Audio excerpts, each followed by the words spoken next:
रबारी समाज की गोगा महाराज की आज रोज मोटी पावड़ गामे समस्त नेहड़ाए भेगा थई અને જે ડીસા તાલુકાનો ડીસામાં રબારી સમાજનું બંધારણ કર્યું એના માટે આજે મોટીપાવડ ગામમાં ભેગા થઈ ચર્ચા વિચારણા કરતો આજે અમારા ગામમાં તારીખ 8/2/2026 મહાવદ સાતમને રવિવારના રોજ આ બંધારણ અમે અમલમાં રાખીએ છીએ એમાં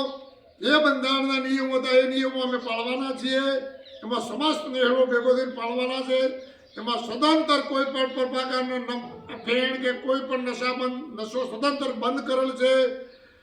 પછી કોઈ પણ પ્રસંગમાં એક જાતની મીઠાઈ જ રાખવાની સાદો મંડપ રાખવાનો 20થી વધારે વાહન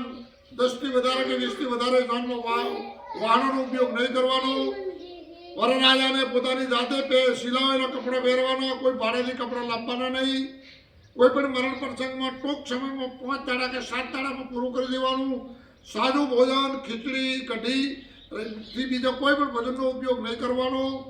અત્યાશક્તિ કોઈ પણ પ્રસંગમાં મરણ પ્રસંગ હોય કે લગ્ન પ્રસંગ હોય કે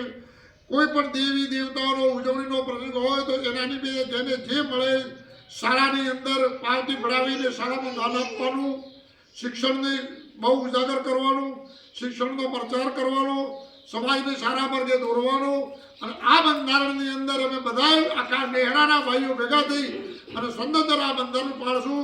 એવું આજ રોજ અમે રબારી મોટી પાવડના તમામ મળી અને આજે બધાએ નક્કી કર્યું છે અને 100% બંધારણનું પાલન કરશું અને બીજા આ બંધારણ બધા ગામોમાં કરજો અને પોતપોતાના નેહડા પ્રમાણે બધા બંધારણ સર્વ પાળો અને રબારી સમાજને આગળ લઈ જાઓ શિક્ષણ આપો સમાજનો ઉદ્યોગ થાય સમાજની ઉન્નતિ થાય એવા પગલાં ભરો સારા શિક્ષણ આપો સારા ધંધાએ સમાજને લગાડો અને સમાજની કોઈ પણ ખોટી ટીકા ટિપ્પણી કે આગાપાછી કરવાનું બંધ કરજો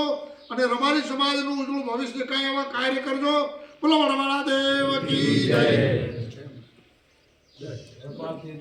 જય